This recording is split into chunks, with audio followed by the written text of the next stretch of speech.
This is the narrative of Henry Box Brown, Part 2, by Matthew Daniels, aka The Chosen Few, aka The Real Bookworm. On this plantation, the slaves were never allowed to attend church, but managed their religious affairs in their own way. An old slave, whom they called Uncle John, decided upon their piety and would baptize them during the silent watches of the night while their master was taking his rest and sleep. Thus is the slave under the necessity of even saving his soul in the hours when the eye of his master, who usurps the place of God over him, is turned from him. Think of it. Ye who contend for the necessity of these rights to constitute a man a Christian, by night must a poor slave steal away from his bed of straw, and leaving his miserable hovel, must drag his weary limbs to some adjacent stream of water, where a fellow slave, as ignorant as himself, proceeds to administer the ordinance of baptism, and as he plunges his comrades into the water in imitation of the Baptist of old, how he trembles lest the footsteps of his master should be heard, advancing to their bedsitters, knowing that if such should be the case, the severe punishment that awaits them all. Baptists, are ye striking hands with Southern churches, which thus exclude so many slaves from the waters of salvation? But we were obliged to cut short our conversation with these slaves by beholding the approach of the overseer, who was directing his steps towards us, like a bear seeking its prey. We had only time to ask this man if they were often whipped, to which he replied that not a day passed over their heads without some of their number being brutally punished. And, he said, we shall have to suffer for this talk with you. He then told us that many of them had been severely whipped that very morning for having been baptized the night before.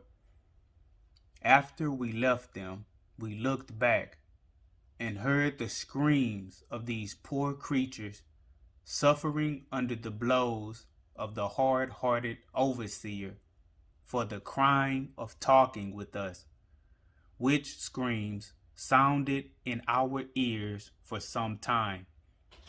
We felt thankful that we were exempted from such terrible treatment, but still, we knew not how soon we should be subject to the same cruel fate. By this time, we had returned to the mill, where we met a young man, a relation of the owner of this plantation, who for some time appeared to be eyeing us quite attentively. At length, he asked me if I had ever been whipped, and when I told him I had not, he replied, well, you will neither of you ever be of any value then. So true is it that whipping is considered a necessary part of slavery. Without this practice, it could not stand a single day. He expressed a good deal of surprise that we were allowed to wear hats and shoes, supposing that a slave had no business to wear such clothing as his master wore. We had brought our fishing lines with us and requested the privilege to fish in his stream, which he roughly denied us, saying, we do not allow niggers to fish.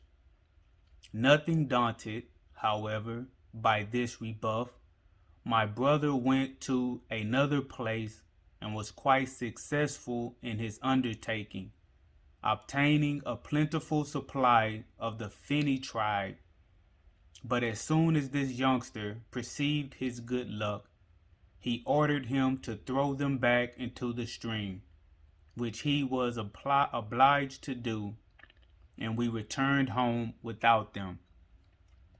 We finally abandoned visiting this mill and carried our grain to another, a Mr. Bullock's, only 10 miles distant from our plantation.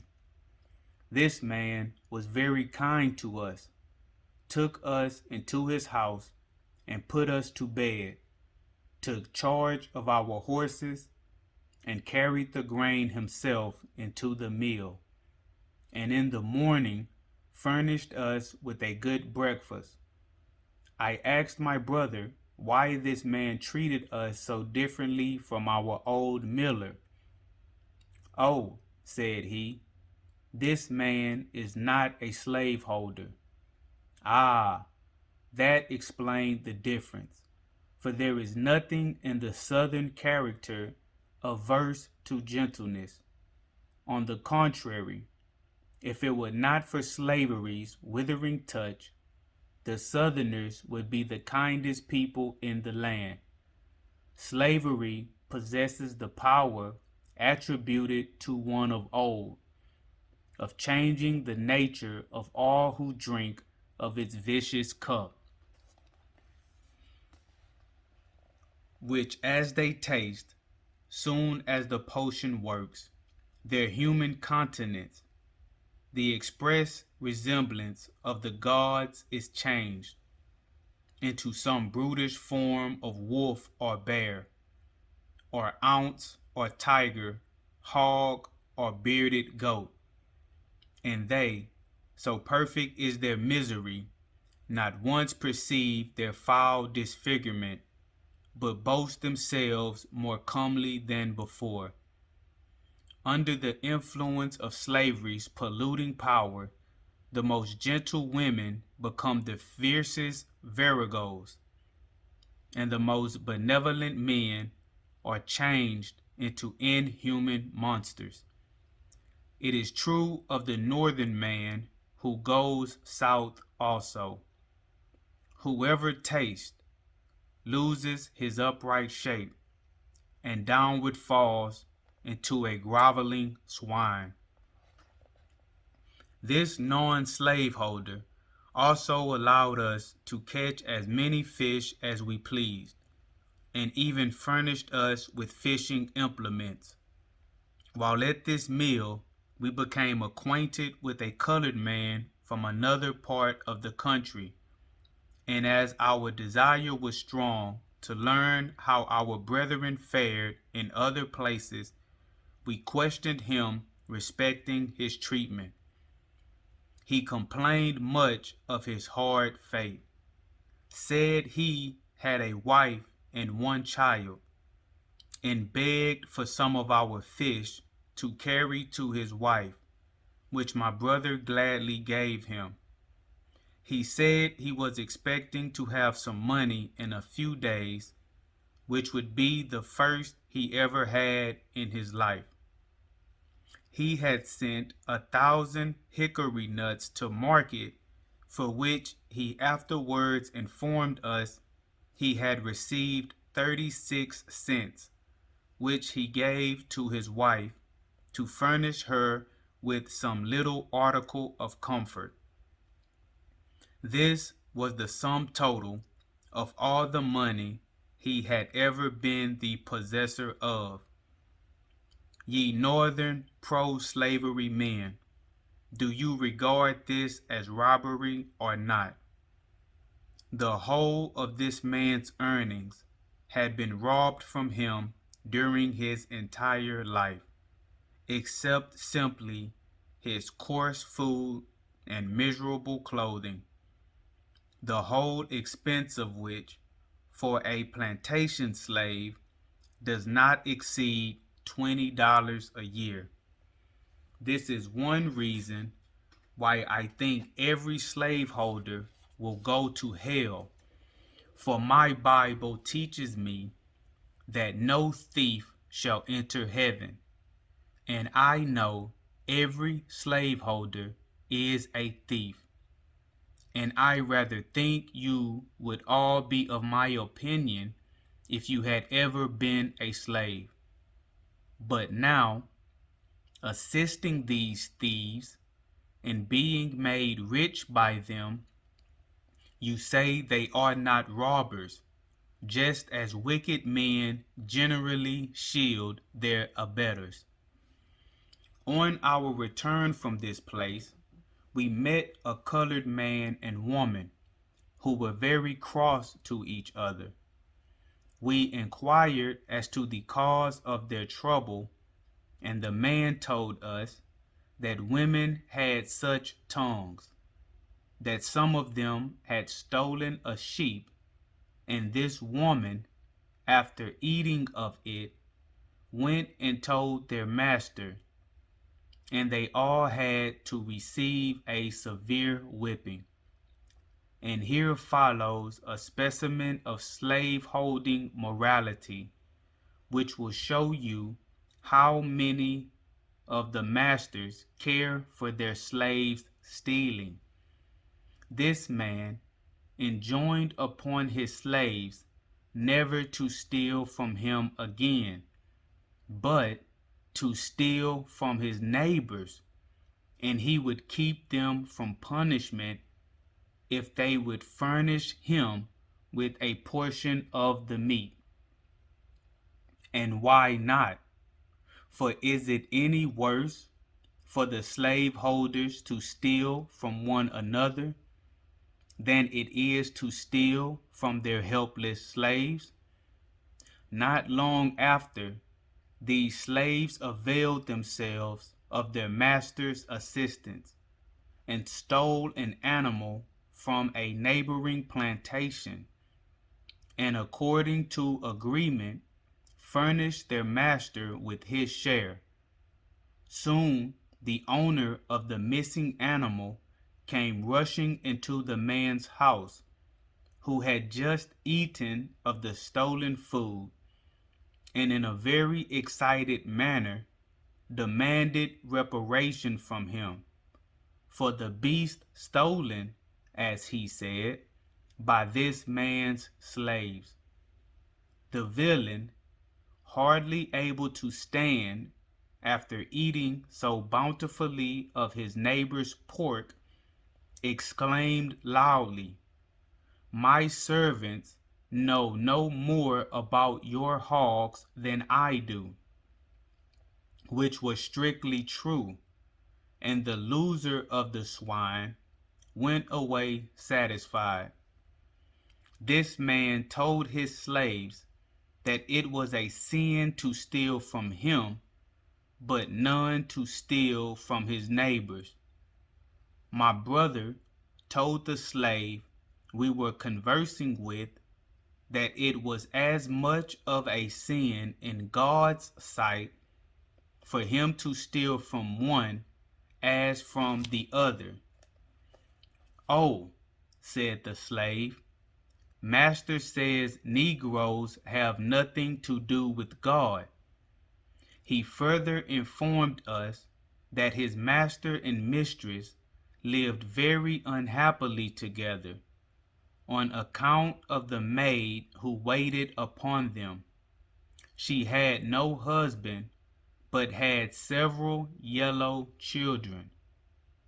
After we left them, they went to a fodder stack and took out a jug and drank of its contents. My brother's curiosity was excited to learn the nature of their drink, and watching his opportunity unobserved by them, he slipped up to the stack and ascertained that the jug was nearly full of Irish whiskey. He carried it home with him, and the next time we visited the mill, he returned the jug to its former place, filled with molasses purchased with his own money, instead of the fiery drink which it formerly contained. Some time after this, the master of this man discovered a great falling off in the supply of stolen meat furnished him by the slaves, and questioned this man in reference to the cause of such a lamentable diminution in the supply of hog meat in particular. The slave told him the story of the jug, and that he had ceased drinking, which was sad news for the pork-loving gentleman. I will now return to my master's affairs. My young master's brother was a very benevolent man, and soon became convinced that it was wrong to hold men in bondage, which belief he carried into practice by emancipating 40 slaves at one time, and paying the expenses of their transportation to a free state.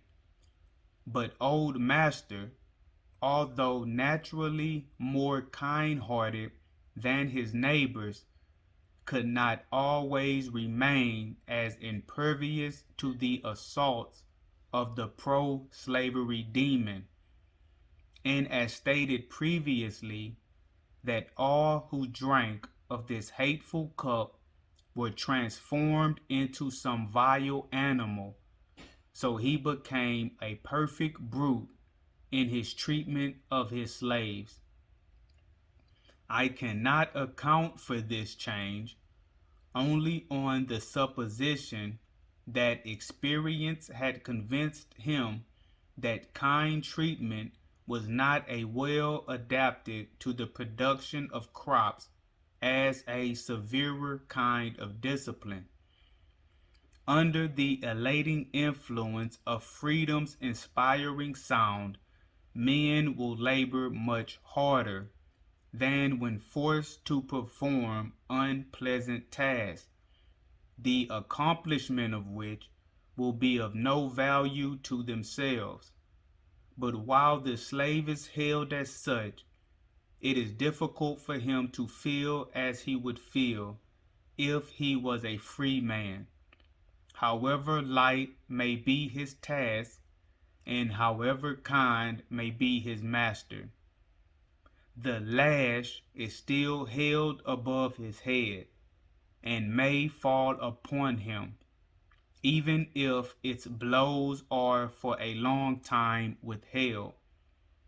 This the slave realizes, and hence no kind treatment can destroy the depressing influence of a consciousness of his being a slave, no matter how lightly the yoke of slavery may rest upon his shoulders.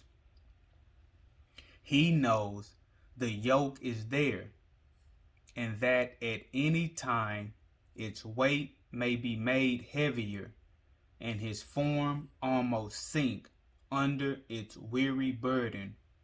But give him his liberty, and new life enters into him immediately. The iron yoke falls from his shaft shoulders. The collar, even if it was a silken one, is removed from his enslaved person, and the chains, although made of gold, fall from his bound limbs, and he walks forth with an elastic step to enjoy the realities of his new existence. Now he is ready to perform irksome tasks, for the avails of his labor will be of value to himself, and with them he can administer comfort to those near and dear to him, and the world at large, as well as provide for his own intellectual welfare. Whereas before, however kind his treatment, all his earnings, more than his expenses, went to enrich his master. It is on this account probably that those who have undertaken to carry out some principles of humanity in their treatment of their slaves have been generally frowned upon by their neighbors, and they have been forced either to emancipate their slaves or to return to the cruel practices of those around them.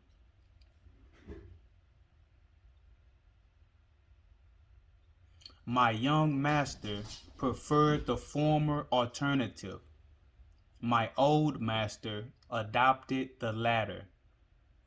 We now began to taste a little of the horrors of slavery, so that many of the slaves ran away, which had not been the case before.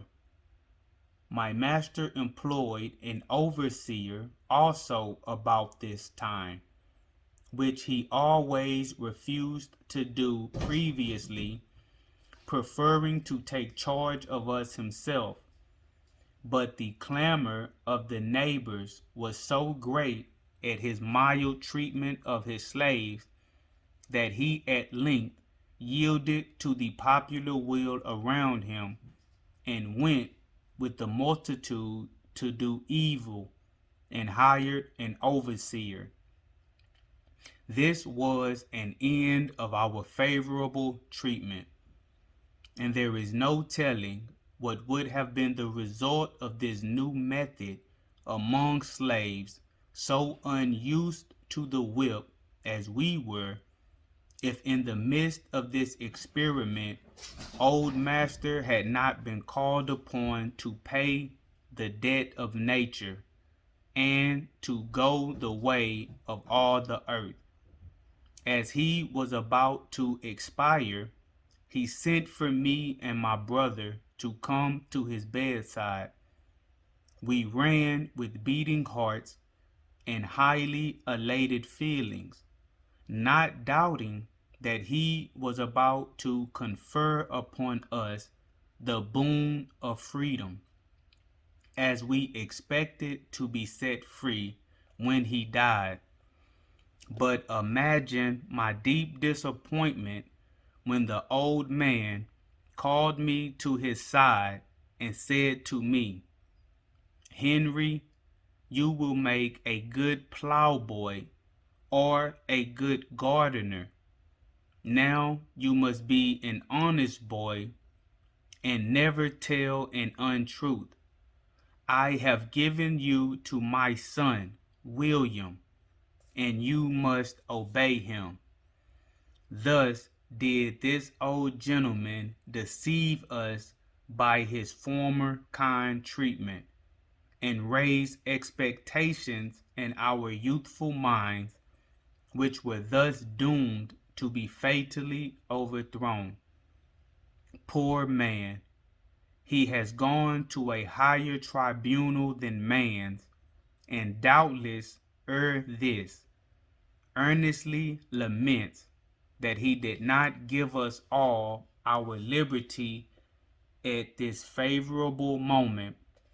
But sad as was our disappointment, we were constrained to submit to it as we best were able. One old Negro openly expressed his wish that master would die because he had not released him from his bondage.